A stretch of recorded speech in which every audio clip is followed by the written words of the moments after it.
Good morning. Good morning. Happy Wednesday, July 30th, 2025. I am Manila Chan. That over there is Ted Rall. You are tuned in to the Ted Manila Information Show, or the TMI Show for short, because we bring you way too much information. We're live Monday through Friday at 10 a.m. Eastern Time. So please be sure to hit the like and the follow button, the subscribe button, all that good stuff to help our little show continue to grow. Again, big thanks to the people out in YouTube land stepping up to the plate and helping us become officially monetized. And of course, that's not without some bumps because, YouTube likes to move the goalposts about what's acceptable and what's not. But anyway, you guys helped us get over that hump. So on today's show, we're going to talk about this crazy, nearly a 9-point Russian earthquake that triggered tsunami warnings like all across the Ring of Fire, all across the Pacific coastal communities, coastal countries. I have a lot to say about earthquakes. Obviously, I'm from California. I grew up with earthquakes, and probably at the time that it was the most active in the 80s and 90s. So it was really nuts. So this was mind-blowing to me when this happened last night. Then we'll also go over to the UK, where Keir Starmer says he's going to follow in the footsteps of his buddy Emmanuel Macron and recognize Palestinian statehood. But there are some buts in there, of course, Ted. We'll tell you what those may or may not be. Then another scary story, domestic here to the U.S., a 12-year-old boy just recently died in South Carolina from a brain-eating amoeba. And Ted, I always say, the terror is in the water. It's true. First, we started this whole thing. We started the whole thing with like, this summer with Jaws, the Jaws 50th anniversary, right? Mm-hmm. And it's true. It is very true. The terror comes from the water. Yep. It just is. And this time you can't see it. And apparently it's like a growing problem in bodies of water here in the US. And then we'll go over change.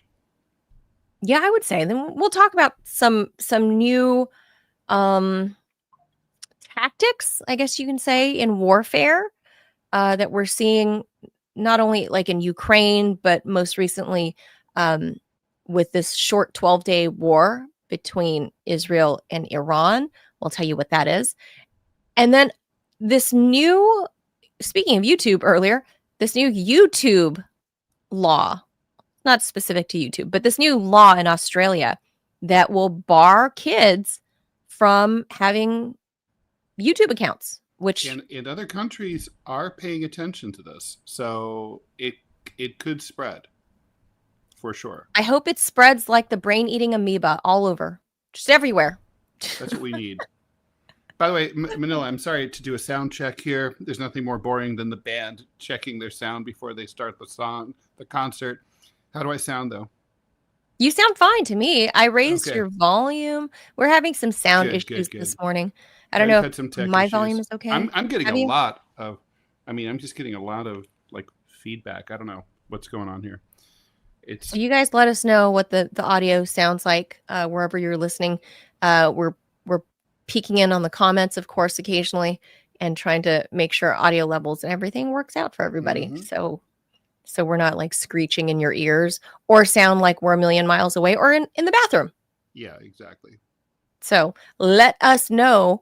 And of course, I welcome everybody to be active in not only the live chat.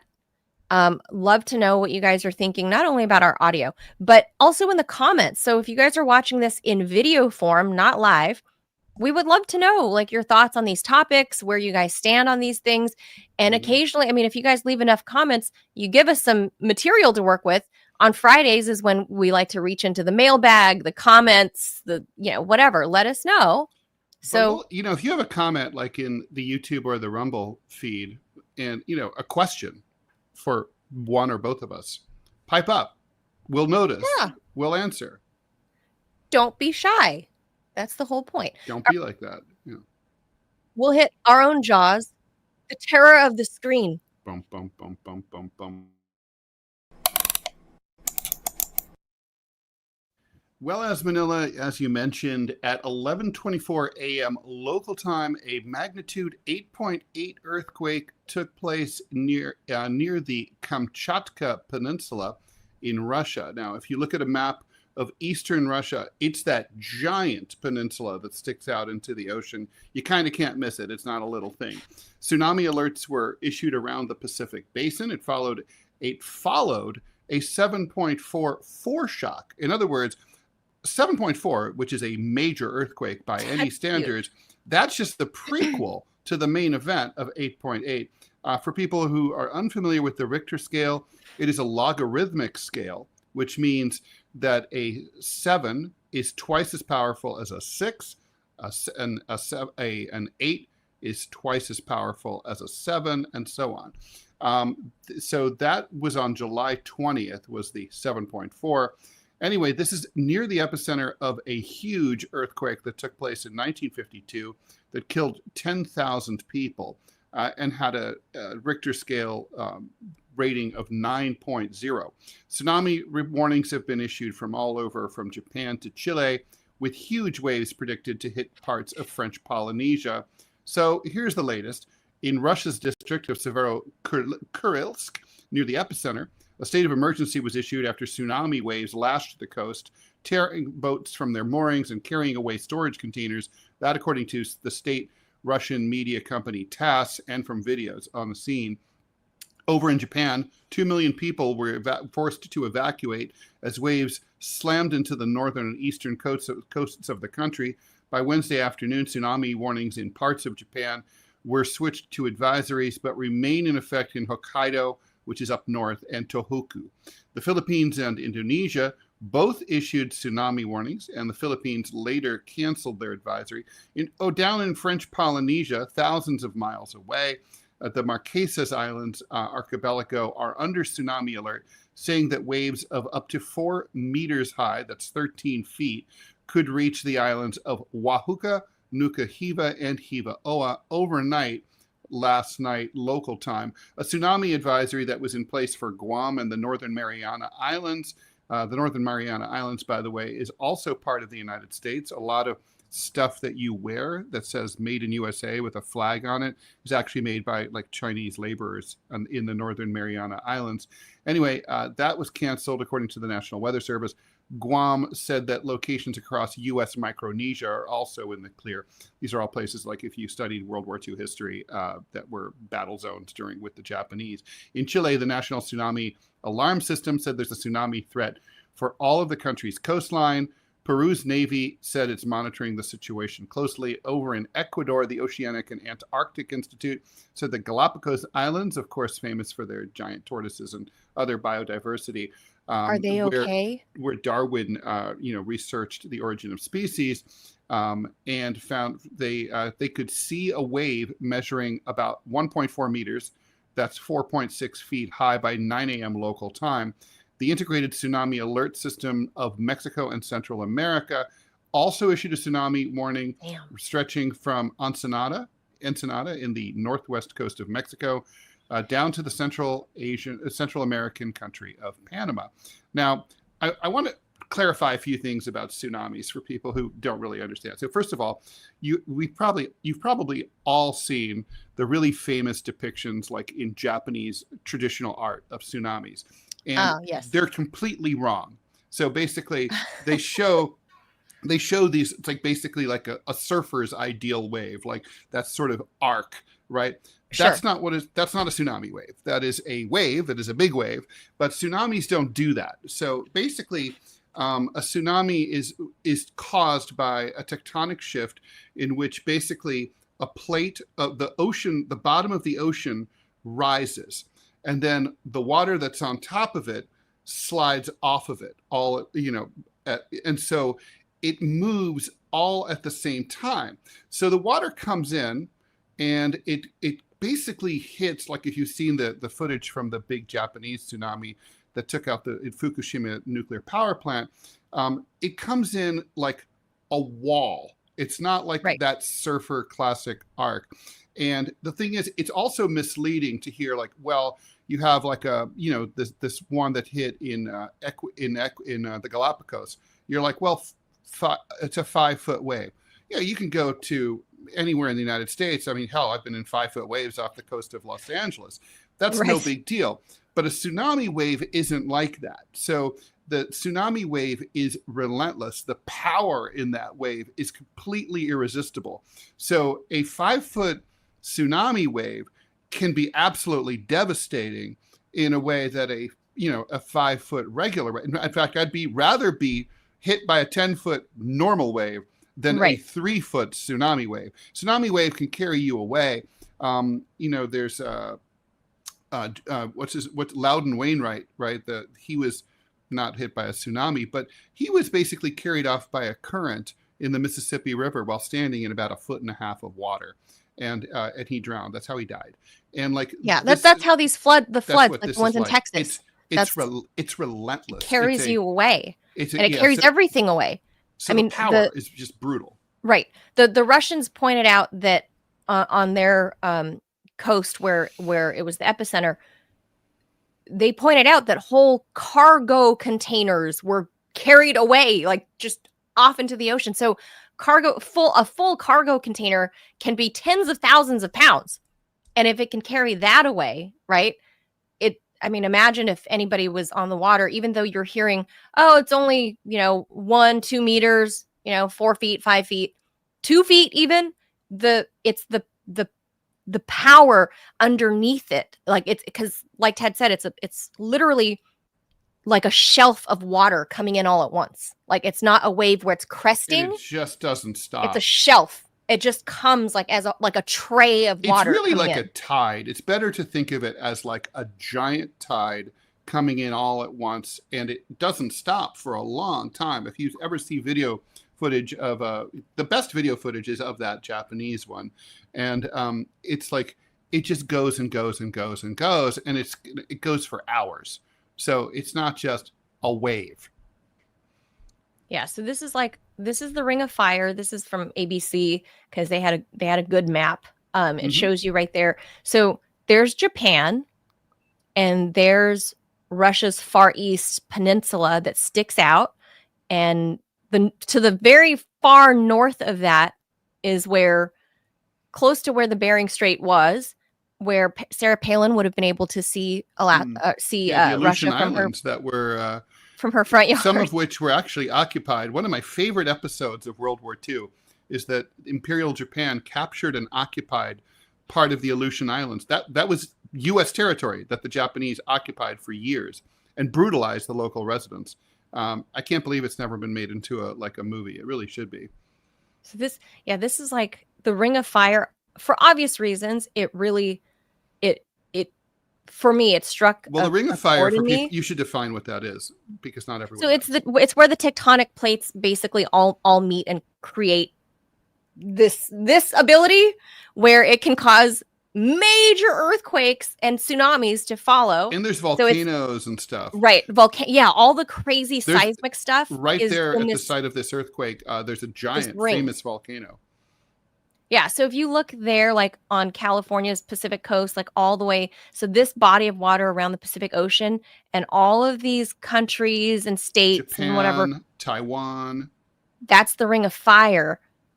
Like this particular portion of the Pacific Ocean. And so that's where you're going to get most of the seismic activity. So let me tell you, Ted, for those, like, I ask my friends on the East Coast, and most of them have no real experience, especially here in Washington, D.C. They have like no experience with earthquakes. They remember one from, I don't know, like 8, 10, 12 years ago that was like a 3 or 4. Like a 3 on the Richter scale or something. It was like the great earthquake to them because they haven't experienced it, right? They're from here. They don't know. And so I was like what? They were freaked out. They were so panicked. And I think, a few lawn chairs fell over in the great DC quake of, I don't know what it was, like 2011 maybe. Yeah, but there was a hilarious meme of the lawn chair having fallen over. Yeah. And someone wrote underneath, "We will rebuild." That's right. Washington, D.C. rebuilt, Ted. I can attest. But I'm somebody that grew up in California. So my whole life, born and raised, the San Andreas Fault is like the biggest major fault line in California, right? And I'm from Whittier. And if people look up the Great Whittier Quake of 1987, it was the fall of 1987. And that was like a 6.0 on the Richter scale. And Whittier, for people that don't know, is an old Quaker town. And it was an old Wild West town at one point. So we had this very old building that was the original Wells Fargo building when they came to California. It was like from the 1800s. That thing came careening down. Our J.C. Penney, Ted, the parking lot, the parking garage, there was major structural damage. Cars were people died. Like the building, things came careening down because it was like right when people were getting to work, like right around 8 a.m. I was getting ready for school and I was brushing my teeth. And this is seared into my memory. And my little cup of water, I remember brushing my teeth and I saw my cup of water get the tremors, like in Jurassic Park. You know what I mean? Like you see it was like I see my water trembling and being from California, I knew immediately I have a mouthful of toothpaste and I shout, earthquake! And then boom, it hit. And so there are different types of earthquakes, right? And this was like a 6.0 on the Richter scale.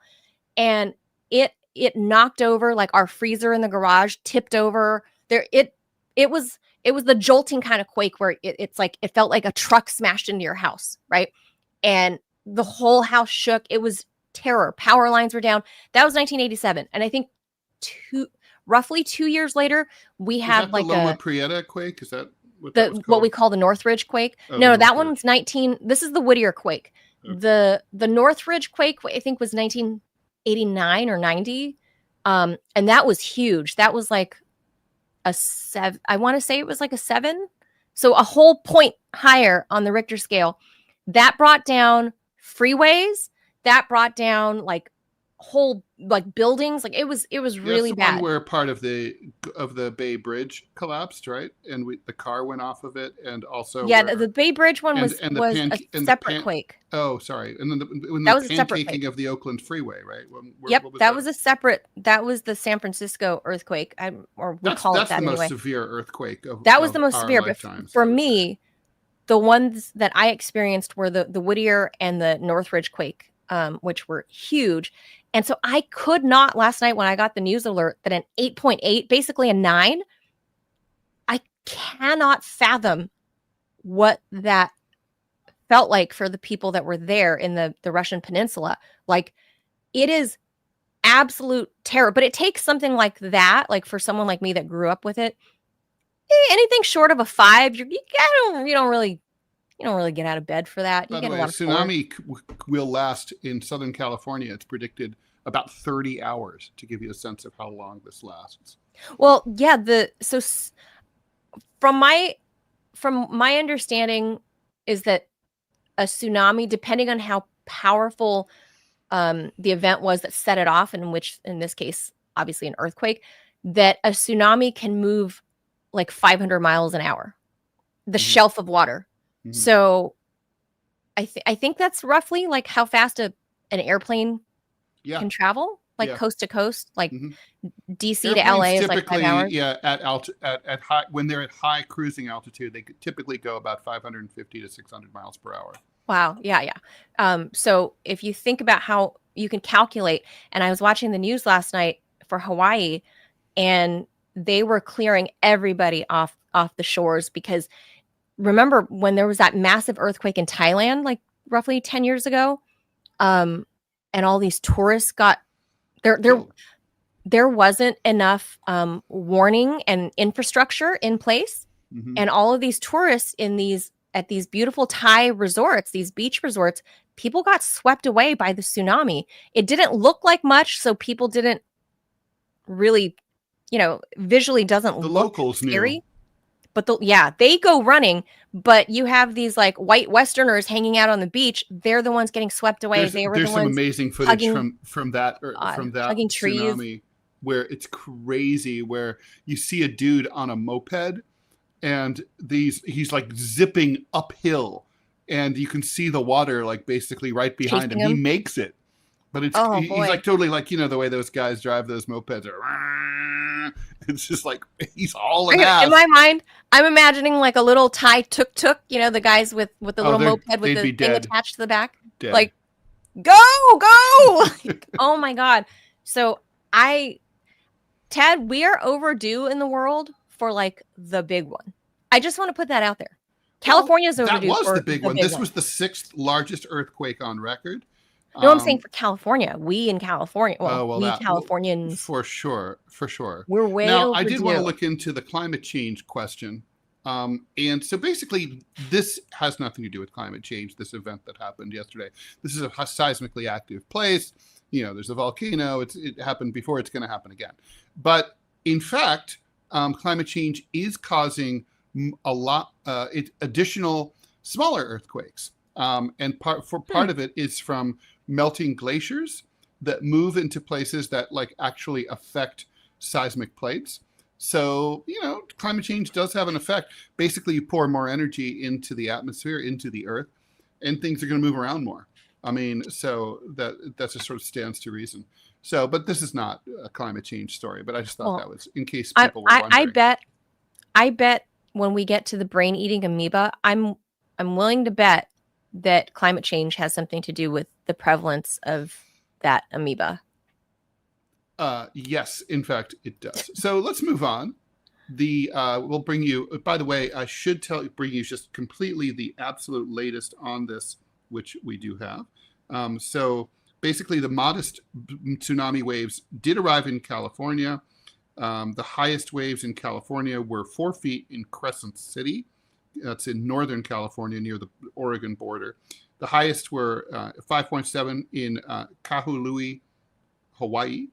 But basically Hawaii is lifting their evacuation orders. California is downgrading their alerts.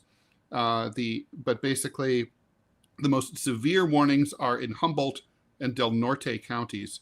2.5 feet of tsunami waters struck San Francisco. No damage, no major damage has been reported. So, all right, the UK will recognize Palestine as an independent republic in September, unless Israel takes significant steps to end the quote-unquote appalling situation in Gaza and meets other conditions. That, according to British Prime Minister Keir Starmer, our goal remains a safe and secure Israel alongside a viable and sovereign Palestinian state, Starmer said, according to a statement issued from 10 Downing Street. He said that the UK has always intended to recognize a Palestinian state, and that's news to me, as a contribution to a proper peace process at a time of maximum impact for the two-state solution, which he said is now under threat. As part of this process toward peace, I can confirm that the UK will recognize the state of Palestine by the UN General Assembly in September, as will France, by the way, already announced, unless the Israeli government takes substantive steps to end the appalling situation in Gaza. Now, I know that when this broke and, you know, you sent the story, unless, Ted, and you were like, unless declaring Starmer to be a wuss, and I will not take issue with the fact that he is a wuss. However, there's not going to be an unless. Okay, I mean, the fact is that Israel is not going to meet these requirements, right? And the UK will recognize Palestine. But that's my point. That's why he's a wuss, and it's a big deal. Why even say unless? There should be no unless. You should just say the UK unanimously recognizes Palestine as a state. Period. Full stop. Well, okay. So here's the thing. I bet this was designed by committee, right? It's that kind of statement. The board says, the board has ruled. And they definitely don't. But you know, I think that it's also kind of a way to make a point to anybody who's like pro-Zionist in the UK to say, listen, we're giving the fuckers a chance to clean up their act. And we're not just going to do this unless they keep acting like assholes. Now, we know they're going to keep acting like douchebags. So, you know, we're going to declare it. So I don't know. I don't have a problem with it. I mean, look, it's the end result that matters. Look, this is a seismic shift, to lead off from our previous story. It's a seismic shift. I mean, we have France and the UK, both G7 members, both permanent members of the UN Security Council, major powers. These were part of the Big Four, superpowers after World War II. I mean, this is a big deal. And there's no walking it back. I mean, at this point, the rest of Europe is going to follow soon enough. And the U.S. will be very soon the last country standing. Even Donald Trump is starting to back away from his like full-fledged pro-Zionist, pro-genocide stance. And he's, because he can read the polls, and Israel's never coming back from this. This is, they are now doomed to become a pariah state internationally. They're going to be facing they're going to be suffering major trade sanctions. Most airlines are going to not travel there anymore. They're going to be more isolated than North Korea. They're going to be completely cut off from the world. Like Israel's going to be dead to the world. And there's just it kind of makes sense. I just wrote that piece yesterday. I mentioned the piece that I was writing. Israel no longer has a right to exist. And, some of the comments that came out about it, I think are exactly right. There's no place in the civilized world in the 21st century for a country like Israel that is the last remaining relic of British imperialism. It's the last settler colonial state left on the planet. It's the last apartheid state left on the planet. And it's the most dangerous destabilizing force in the Middle East. I mean, if you think about it, right? Iran obviously has been, they're busy boys. They have the axis of resistance. They had Hezbollah and Hamas and, the Houthis in Yemen. But even they don't fuck around as much as the Israelis. I mean, in the last few months, Israel has bombed Iran. They've launched terrorist acts in Lebanon. They've invaded Lebanon. They've invaded Syria. They constantly bomb Syria. They overthrew the government of Syria. Then they didn't like the new government, and they're bombing the new government too. And they bombed Iran and almost started World War III. I mean, Ted, you got to kiss a lot of frogs before you find the prince. These people are crazy. And, it reminds me a little bit of, look, the world didn't unite against Nazi Germany because of the Holocaust. The world didn't give a shit about the Holocaust. They did it because Nazi Germany was militarily expansionist, aggressive, and out of control, and really fucking around with a lot of different countries' interests, right? So that's why countries that were enemies, like the U.S. and the USSR, don't forget, the U.S. invaded the USSR in 1919, right? So, 20 years later, they're allies, and they had to go fight the Nazis together. Why? Because Nazi Germany was such a disruptive, aggressive force. Same thing in the Napoleonic Wars, where, basically all these countries that couldn't stand each other had to get together and form an alliance against Napoleon because the dude was out of control and taking over everything and invading everyone. He was too disruptive. This is true. He had to be stopped. That's where Israel is now. Israel is too disruptive, too aggressive, too violent, and they've got to be put down like a rabid dog. So that's what's going to happen to them. So I don't know exactly what it is that Israel has over the remaining, look at this, 147 of 193 UN member states recognize the state of Palestine. Even little tiny Laos, good on Laos, good on little tiny Laos, recognize it. But then you see the grayed out states that still say, no Palestine, that doesn't exist. Well, I think, it's funny, Grace, it's the Anglo-Saxon world, right? Yeah. So, and I guess some of the Denmark hasn't, right? That's why. Well, I can't. The map. Denmark has not. It looks like Finland has not. But Iceland does. I told you I love Iceland. Yeah, Iceland is a good liberal, country. So so this is Japan has not. I think Germany and Japan, they don't want to do it because they were in the Axis during World War II, and they feel like they have to atone for World War II by sucking up to Israel. It's gay, but that's what they're doing. So dumb. Now, so basically, all the grayed out states, I want to point out, are U.S. vassal states. However, all of them. Italy and Greece are going to come along. No question about it. The Netherlands are Yeah, going I to see come the along. shoe. Yeah. And then I I think think the we're going to Netherlands, see. they're already reprimanding New the Zealand is a good liberal country. diplomats. They'll get straight. You think they'll And get there? I think Canada will get there too. I don't know. No, it'll be I don't the know. U.S., Germany, and Japan will be last in that order. I mean, well, Japan will be third to last. It'll be like that. There's Then Germany. two countries on the African continent. I can't make out who they are, but one on the far east, just above Morocco. I don't know what that is. I'll figure out what that is. And then somewhere on the west coast, maybe it's Cote d'Ivoire. No, I don't know. In that I will find Sahel out. region. Do not I don't know. worry. I've got you. But this is what perplexes me, is that the vast majority of countries in the world recognize Palestinian statehood. The vast majority, like overwhelming, hands down, like they recognize Palestinian statehood.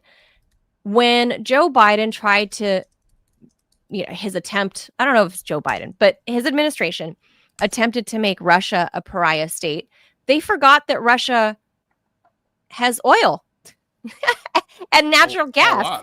A lot. A lot of it. By the way, that country in West Africa is Niger. Oh, it's Niger? Okay. And what's the East Coast Which one? is a U.S. vassal state. And what's the one on the east? Okay, where? I can't make out. Yeah. So it's teeny tiny. Okay. It's above Morocco. Okay. I don't know. Or to the east of one of the Sudans. I'll find out. But anyway, they couldn't make Russia a pariah state because guess what? Too many countries depend on Russia and want to stay their friend. So you're not going to make Russia a pariah state, and their economy has actually done fairly well. And now, breaking just moments ago, Ted, remember Trump yesterday? We were talking about Trump saying that he was going to issue sanctions that will directly harm India and China because of their relationship with Russia. That has come into effect. Trump says he's going to issue 25% sanctions against Indian goods. But as this is correlated to Israel, what does Israel produce that would protect them South Sudan from being a pariah?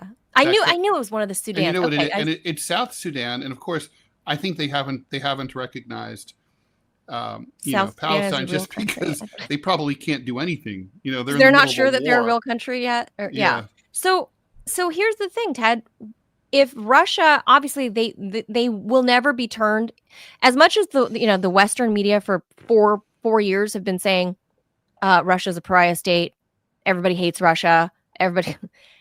We simply know that's not true. The same countries that don't recognize Palestine, in fairness, are Russia the same. Is deeply limited to the vast majority of the world's population. That's all they have. That's true. But Ted, if I swapped this map out and or the title of this map, and I said the gray countries are the countries that Russia are persona non grata applicable. That's true.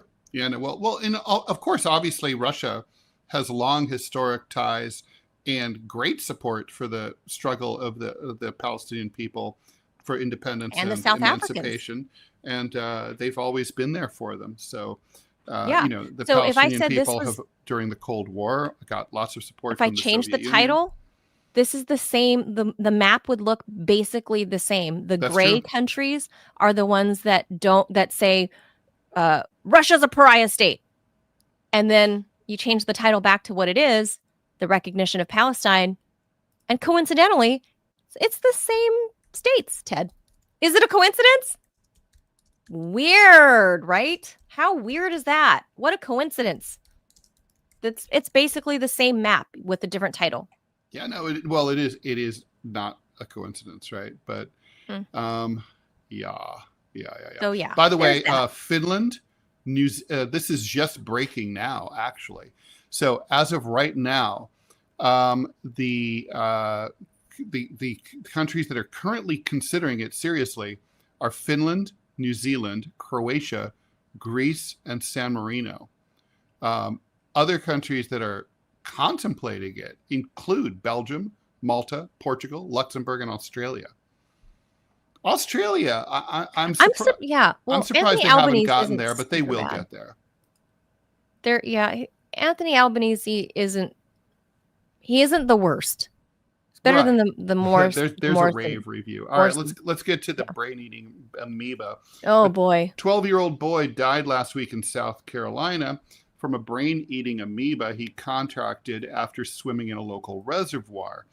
Jason Carr, who's a middle school kid, contracted the deadly infectious amoeba after swimming in Lake Murray, a reservoir 15 miles away from Columbia, South Carolina. In a briefing, Prisma Health Children's Hospital confirmed that he died from Naegleria fowleri, a brain-eating amoeba that thrives in warm, fresh water. The amoeba is ubiquitous to fresh water in the state of South Carolina and in much of the Southeast. That according to Anne Catherine Birch, doctor of pediatric infectious disease. As the weather warms up, the number of amoeba in the water increase while the water levels decrease. That's when you get a lot of infections. Ooh. This thing is almost always fatal. So there were 167 reported cases in the U.S. from 1962 to the end of last year. Only 4 people survived. Pause there, Ted. Pause there. Robbie says we have to do a word from the sponsor before it expires. So we gotta pause that for just a minute, and then we'll come back to the brain-eating amoebas. Because that's actually on the rise all around the world, and terrifying. That's not a coincidence, Ted. No, it's certainly not. But Robbie, where's the ad? All right, well, maybe no ad. It's gone. Okay, never mind. Okay, so we waited all but 4 cases. Sorry. Were so just to reiterate, 167 cases, 163 out of 167 people died. So that's pretty bad. It is, however, fairly rare according to the CDC. But for most people who come in contact with the amoeba, it causes no harm. Most of us have been exposed to it already. So it's very strange. You can't be infected by drinking water or by other exposure. The only way it gets into your body is through your nose. Infections are hard to detect because they are rare, but headaches, fever, nausea, and vomiting are all symptoms. It basically uses the brain as its food after being forced up through the sinuses through a rush of water. So I'm not even kidding. If you jump into a lake, or a reservoir, pinch your nose. I mean, I always do because it feels gross not to, but do that. Yeah, I don't want it. When the microbe is in the water, it feasts on bacteria. It's typically found in warm freshwater lakes and rivers, and you get it when you go swimming. Now, some recent cases, a kid died of infection caused by the same thing in 2022 while swimming in a river in Nebraska. A 6-year-old on the Gulf Coast of Texas died in 2020. He got it from a fire hose at his own house or a city splash pad where kids play in the warmer months. Oh my God. In 2019, a North Carolina dude died of the infection after visiting a local water park. The year before, a New Jersey guy died after visiting a different water park, that one in Waco, Texas. Infections have also been linked to the use of neti pots, which kind of frightens me. We talked about that. The lady that used RV water. Ugh. And other nasal irrigation devices. A 71-year-old lady in Texas died last year. After she used a nasal irrigation device filled with tap water from an RV on a campground in Texas. The one. And tap water is not safe, just a reminder, for rinsing your nasal passages, according to the FDA. They recommend the use of filtered, boiled, or otherwise sterilized water instead. So, yeah, obviously, the planet's heating up, America's heating up. So this, and also as the weather heats up, water levels drop because of increased evaporation, which increases this thing. And also you just get more warm water. So it's basically a cesspool of contagion in those places. Yeah. You see, Ted, see why I don't go deeper into the ocean or any bodies of water? The ocean is safe. No. It's fresh water only. No. I mean, there's other gross bacteria. The small problem of sharks, which nope. It's no That's what big I'm deal. saying. There's other germs that you can pick up in the ocean. I don't go past, like, basically I always keep my head above whatever body of water I'm entering. I'm even grossed out by the pool at the rec center. I'm I'm grossed out. Nope. Nope. I don't believe that it's cleaned out enough or often enough. I yeah, no. No. Just no. I don't go I don't it I'm a little bit of a germaphobe, and people that followed us at Sputnik know. They'd sometimes catch me on camera. I'd head into the studio as Jamarl and Malik were wrapping up, and I'd be wiping everything down with my Clorox wipes, right? Because, when you talk, like, spit inevitably goes into the microphone, and I was always wiping everything down. Like, this is people, it's not the stuff you can see that is going to kill you. It's the stuff that you can't see, like this brain-eating amoeba shit. Like, things that you can't see can kill sure, you. yeah, Giant butcher knives can kill you. Cars I know can kill that, you. but that's an obvious thing that you can run away from or get away from. This is the stuff that you think, oh, I'm safe. I'm swimming in this serene, warm little, freshwater lake. Oh, it's so nice. Like, we're going camping. I'm gonna go swim in this. No, no, no, no, not in my face. No. It's the stuff that you can't see that creeps up on you. Like, for example, hosting your kid's birthday party at Chuck E. Cheese, leaving you with viral meningitis. I lived through that. Then I had to have the spinal tap where I felt a hole in my spine for like a month. It's the stuff that you can't see. That's the stuff that scares me more, because I can see the threat coming. If you're, the armed gunman at Park Avenue, I can see that you're walking with a giant rifle. I can't see the brain-eating amoeba. And a lot of it has to do, like you said, Ted, with the climate change, with things, just the whole ecosystem is all thrown out of whack, right? Like, we have... And it's only going to get worse. And like, that's why these are like the unintended well, I should say unintended. I mean, they're all unintended, but these are the underplayed, the downplayed or ignored consequences of climate change. You're going to get more disease. You're going to get more illness. You're going to get more wildfires, even more earthquakes. Everything just gets weirder and wackier and wronger. Okay, so it looks like, Robbie, go ahead and put that up. While he's doing that, I'll get started here. For the past few years, governments across the world have paid close attention. Let me see if it's okay. To conflicts in Ukraine and the Middle East. There it is said we will see the first glimpses of what the warfare of the future will look like, not just in terms of weaponry, but also in terms of new technologies and tactics. Most recent, here we go. Let me put that story on pause. Here we go. So, this segment is brought to you by Pickaxe, the free speech social media platform that's not run by bots, big tech, or the censorship industrial complex. If you're on Rumble, Pickaxe is your next move. Think of it as like X and Substack had a baby, but with more freedom and smarter tools. You can post your Rumble feeds directly in the feed, and they actually play in the feed with no algorithms hiding your content. Even better, with their new beta feature, it doesn't mean you turn into a beta. That's different. You can connect your Rumble channel, so your videos and live streams auto post. Plus, full article creation, paywalls, revenue sharing ads, and the ability to have ads on your content with your own promo codes and tracking links, so you keep full commissions on sales. And yeah, free blue check verification, so bots and burner accounts don't hijack the conversation. By the way, you know who's on Pickaxe? I'm on. Ted Rall, I'm on Pickaxe. Pickaxe doesn't manipulate your reach. It amplifies your voice, freedom of speech, and freedom of reach. Check it out now at Pickaxe. That's PICKAX.com, and take your voice back. All right, let's get back to this story.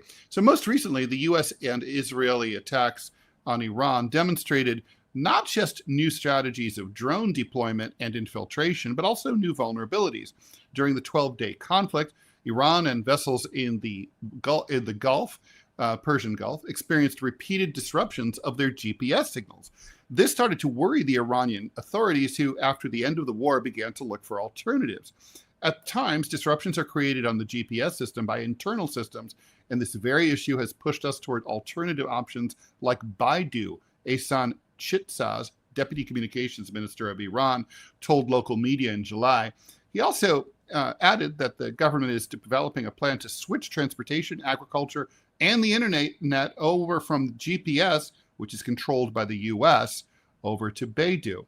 Iran's decision to adopt China's navigation satellite system may appear to be merely a tactical maneuver, but its implications are far more profound. This move is yet another indication of a major global realignment on technology. For decades, the West, and particularly the US, dominated the world's tech infrastructure, from computer operating systems and the internet to telecommunications and satellite networks. I mean, think about the phone. The reason that like the country code for the US is 1 is because we had Alexander Graham Bell. This has left much of the world dependent on an infrastructure it cannot match or challenge. The dependency can easily become vulnerability. Since 2013, whistleblowers and media investigations have revealed how various Western tech and schemes have enabled illicit surveillance like the NSA and data gathering on a global scale, something that has worried governments like Iran all over the world. Iran's shift over to Baidu, possible shift I should say, sends a clear message to other countries grappling with the balance between technical convenience and strategic self-defense. The era of blind, naive, cut and paste dependence on US-controlled infrastructure is coming to an end. Countries can no longer afford to have their military capabilities and digital sovereignty tied to the satellite grid of a superpower they don't trust. I thought this was fascinating. We're number one. We're number one. Literally, we are number one. And by the way, that's why our country code. And this is also it's also reminds us of what's happening with BRICS and the U.S. dollar, and how the U.S. dollar has been weaponized against other countries. I mean, if you're going to, if you want your stuff to be accepted and used, whether it's the U.S. dollar or U.S. GPS, and have it used by everyone, you have to refrain from weaponizing it in conflict. You have to just sort of say, we're not going to do that. Pardon? Are you saying America become a neutral and fair state? Well, I know that would be insane, but this is what's going to happen. Is that what you're suggesting? So, I mean, look, I know that basically in war, it's very tempting to just say, okay, there are no rules and we're just going to do whatever the fuck we want. But the fact is, you can make a decision like that, but you're going to pay for it later. And that's what's happening here. Well, it's also much like the argument here stateside when we say maybe the internet needs to be classified as a utility at this stage of existence, right? 100%. So this is basically like if the U.S. is the one that effectively controls GPS systems, is there such a thing as like a world utility? Can it be classified as such? I don't know that. I don't know. That's for like nations to figure out, right? Like, I don't know if this is like even a UN issue, or I don't know who would take that up, but just because you invented it but now everyone's dependent on it. Like at some point it is the same argument. Like, is the internet a utility here stateside, right? So that's the argument. And I don't have an answer for that, because I get that, okay, so we invented GPS, we invented phones, but I guess we don't, I don't know, do we necessarily have any control over Keir Starmer's phones? I mean, we did hack into Angela Merkel's phone. Obama did. Yeah. So I don't know. I don't know. For sure, we hacked into who is that? What's his name? The British Prime Minister, Tony Blair. We definitely tapped into his. So little we're obviously, we have proven to not be a trusted partner, even if you're our friend. So, well, but the thing is, what's really the test here is like, yeah, it's true, even if you're the friend, right? But the real test is like, honestly, if you want this to become to be and remain the global standard, anything that you develop technologically, then you've got to even you can't even weaponize it against your adversaries. Like you can't use Right. it to fuck with the North Koreans or with Myanmar or with the Russians or with the Chinese. You've got to, or the Iranians. Everybody pays attention. They know that the U.S. we used to be happy to be the global standard for stuff like this. Right. And the trade-off is you can't use it as a weapon. Yeah, I mean, I would say that that's the right, the fair, the just thing to do. Well, But it's we the don't smart exactly thing to have do. a we don't It's have a the track smart record thing. of we don't No. have a track record of that either, Ted. So come on. It's having a long-term vision, Manila, which is something that our country We don't is have a record of that either. not good at that. All right, and finally, Everything you're pointing out that's logical, we don't have a record of doing that, Ted, is my point. don't. All right, Manila, last but not least, YouTube will be, in fact, included in Australia's first in the world social media ban for kids under the age of 16 after the government ditched a previous exemption for YouTube. The video sharing site was set to be excluded from the ban, which will ban TikTok, Instagram, Facebook, X, and Snapchat, and is due to begin in December. Under the ban, teenagers will still be able to see YouTube videos, but they won't be allowed to have an account, which is required for uploading content or interacting, like in the comments and stuff. YouTube, owned by Google, argued that it shouldn't be blocked for kids because the platform, quote, offers benefit and value to younger Australians. It's not social media, it said in a statement on Wednesday. You're kind of splitting hairs there. It's got some social media components. I mean, they've got shorts, it has comments. It's got it's got upvotes and downvotes. It has shorts. It has live in real time chatting. Yep. Mm-hmm. You can inbox. Oh, you can have your account can have a profile. Yes. I mean, people have met, dated, had sex, and married from YouTube. So and procreated from YouTube. It's definitely maybe they procreated on YouTube. That's true. Australia's laws are being watched with great interest by other countries. Norway recently announced a similar ban. The UK says it's thinking of doing the same thing. Man, the UK in the news. Social media is doing social harm to our children, and I want Australian parents to know that we have their backs, Prime Minister Anthony Albanese told the media. We know this is not the only solution, he said, but it will make a difference. Australia's e-safety commissioner, Julie Inman Grant, recommended last month that YouTube actually be added to the ban because it's the most frequently cited platform where kids aged 10 to 15 see harmful content. So I wonder what they're referring to as harmful content. I mean, probably it's the cat videos, I think, are the most dangerous. I miss the days of the internet. Those are the days of yore, Ted, when it was just like your cat playing the piano or like friendly, warm, fuzzy feelings. That is not the internet, the YouTubes, the Facebooks of today. I'm actually on board with the idea of what they're doing in Australia. I'm all for it. My question is, how are they going to implement that? Because are you going to force the version of YouTube in Australia, like to have an account, like you have to scan your ID? You have to how would you know? If all you're going to say is to have the user click the box that says, yes, I'm 18 and above, or 20, whatever the age of consent is in Australia, 18 and above. If all it takes is somebody clicking a box, then obviously this law is there for smoke and mirrors and to say we've done something without actually doing anything.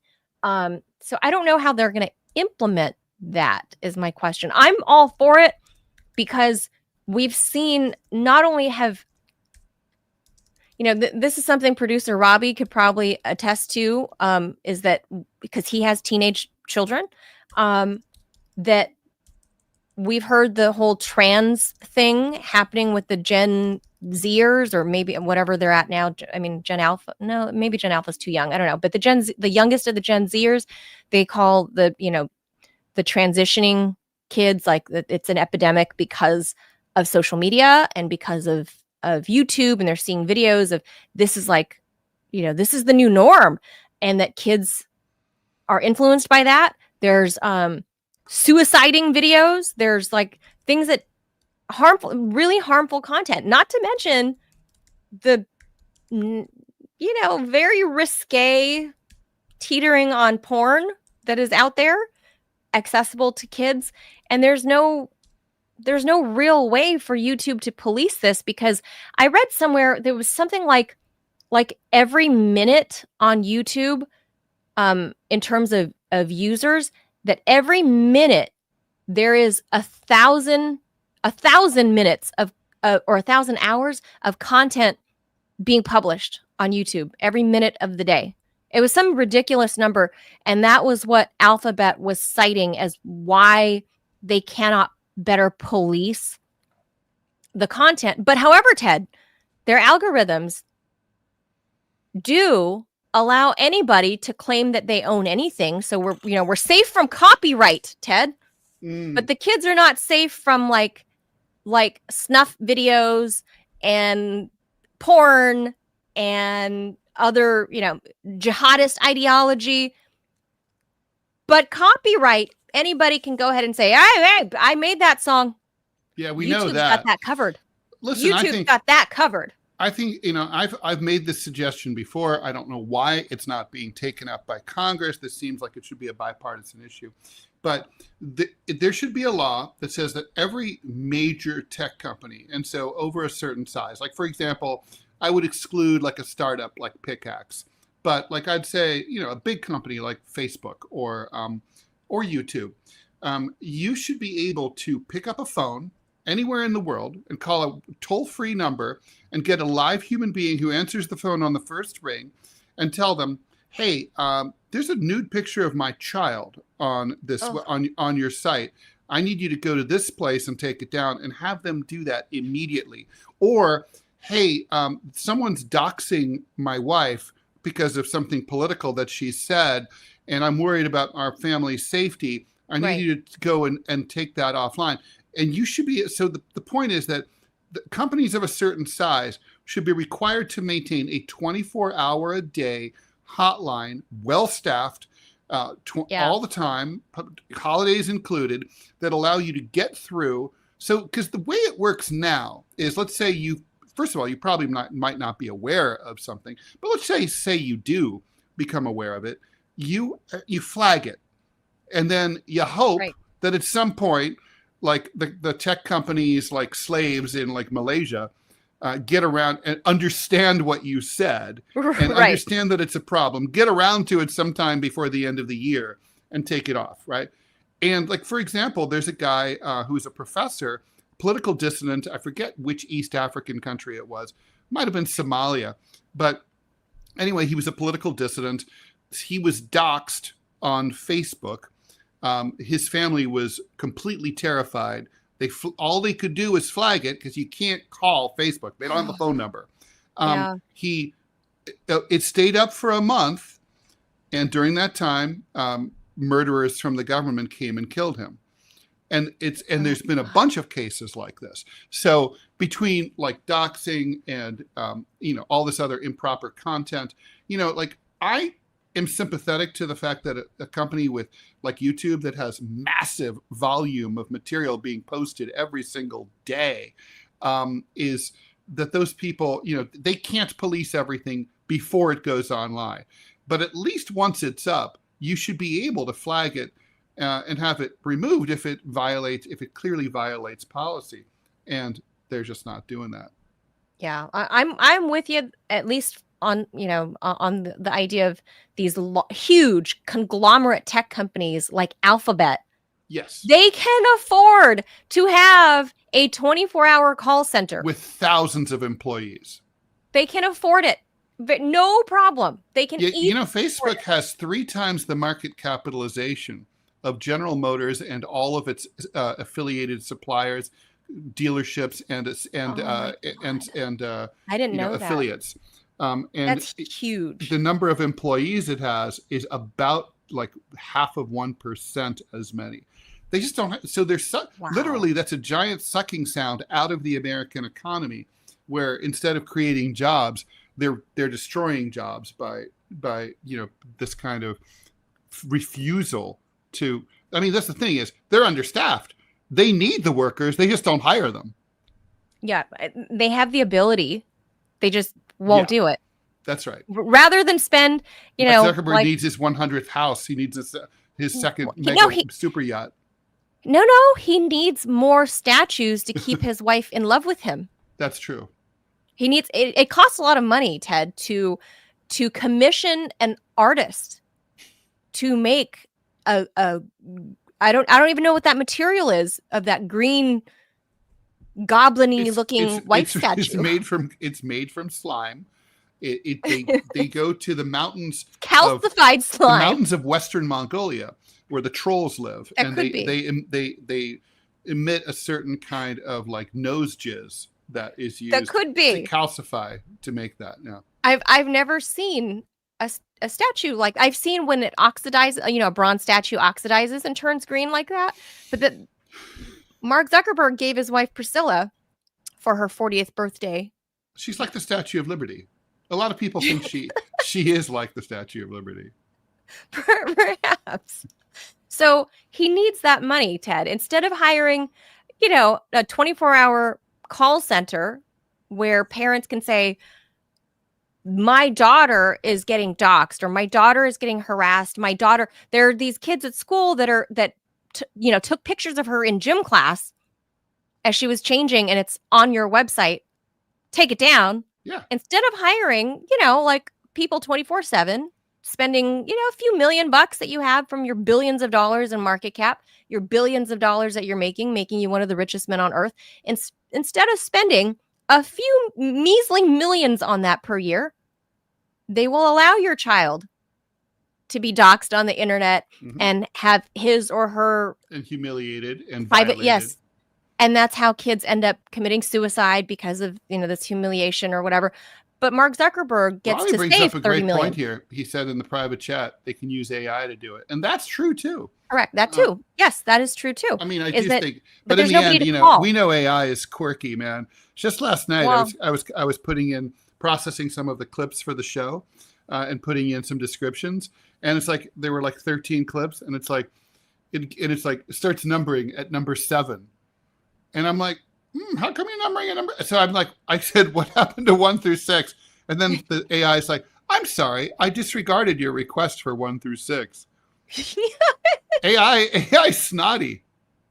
Well, AI also, at least the ones we've tried to play with to put images up for the TMI show, also makes me a lot fatter than I am. Oh, right. Well, I don't know if you saw the bug that I did this morning that makes us look soggy and wet. That's pretty funny. It made me look. AI still thinks made me look even fatter than I am, which is hard to believe. AI thinks skin reacts to water like bread loaves. It's true. Just like puffing and melting off. Well, that might be true, actually, right? I mean, no, if you're alive. And well, yeah, because your skin's soaked in a body of water. Like if you spend a lot of time in water, doesn't it suck up the water from like full of amoebas? But you don't and stuff? look the way AI hallucinates you into like your face doesn't turn into like this. You're not like what's her face on Willy Wonka and the Chocolate Factory, right? Like you don't. That doesn't happen. You don't absorb water like a bread loaf. Like no, you just absorb amoebas. Yes. Or amoebae. So anyway. Is it amoebae? I mean, I think technically it's amoebae. Is it? I don't know. We have to ask. I don't know. All of our friends at the CDC. In LA, I don't know if this record store still exists back home, out in Hollywood. It was called Amoeba Music, and I used to go there. It does, and it is still. It does. Wow. Yeah, and it has also. There's at least one store up in San Francisco, also in the Haight, called Amoeba Records. They have a mail order. And okay, so people this might be controversial. I'm a huge record collector. I'm going to say Amoeba is the best record store in the United States. I didn't know they still existed. Wow, good for them. I mean, it's a great store. We had a great one in our town in Whittier, in Uptown Whittier, called Lovell's Music. LOVELL''S. levels. I think And it was like I've been at one time to every pure, record store in I mean, the LA area. real just boxes of records, like, Mm-hmm. and classify great. Like if somebody's a record collector, I'm a big fan. And this is a little independent music place, right? And it's been there since I was a kid. So I don't know, 30 plus 40 years. It's been there. Levels, amazing record shop. If you're looking for a quaint place to go visit, go be a patron in Uptown Whittier. Amazing food. And I love my little hometown when we're not hit with earthquakes and buildings are falling on you. But it's an old Quaker town, like I said. But Levels Music, used to hang out there. And then when I got older and I could drive far away, I would drive to Hollywood and go to Amoeba Music. But so I didn't know there was Amoeba stores. All right. So with that, we'll just leave that there. Ted, are you on board? You're a parent. Are you on board with Australia's move? Yeah, I've got to be. I think it's. I don't know too. how they're going to enforce it. It seems like Right. how hard is it for? I mean, Texas currently has a law that requires you to prove that you're 18 in order to consume OnlyFans and other porn online, and that seems What really do they reasonable. do? Like require an ID So you scan? have to, Or? yeah, you have to. So yeah, you have to upload your ID to prove that you're an adult. Okay. Obviously this has the effect. Who's going to do that, right? No pervert's going to scan their ID and like put it into a central pervert database maintained by Governor Abbott of Texas. No one's going to do that, right? So basically it means that porn's dead in Texas, but I don't know. I mean, for sure no one's going to do it. But the question is, they'll just go back to the old school porn shops. But I mean, on the other hand, the whole like, hey, you're under 18, you're over 18, right? Right? You're over 18, right? Say Click, yes here, yes. right? Yes. But in reality, that doesn't work, obviously. So, I don't know what you do here. It might work as well as it did with the Columbia Records back in the day, and the magazine things, the little postcard that comes out. I would always check the box. Yes, I am over 18. Send me those records, those CDs for 1 penny. Yeah. 1 penny. Yep. Absolutely. So I don't know how they're going to force it. I'm for the idea because I do think social media has really reached toxic levels. And I think we're starting to see now, especially post-COVID, what living a life online does to the psyche of a young person. Well, not to mention, look, we've seen our entire society, Manila. I mean, look, if I could snap my fingers and go back to 1993, I would. I mean, it was a better world. I mean, in every respect. I mean, we still had print newspapers. Back to the 90s. We had better music. We had better movies. People met each other IRL. They went to bars and hung out. I mean, it's like just the internet connects us virtually and isolates us in reality. That's a horrible thing. So with that, we should that does it for us. Thanks for watching us here on the internet. Here, yes, we do appreciate you being here on the interwebs. But this is just the new TV, Ted, or the new radio. That is different. There is a component, obviously, of chatting, comments, and what have you. I put a few of the I YouTube love comments actually. up there. I love the interactivity, which I think is great. Our regulars, like in the Rumble room, Scary Girl, she says, yeah, because banning works so well, just makes it more attractive to younger people. So I want to give a shout out to Scary. She's a parent. She would know. By the way, Anamander Rake had a funny comment over on YouTube. Database will be in Tel Aviv, no doubt. Probably. I mean, they do have a crazy tech sector there.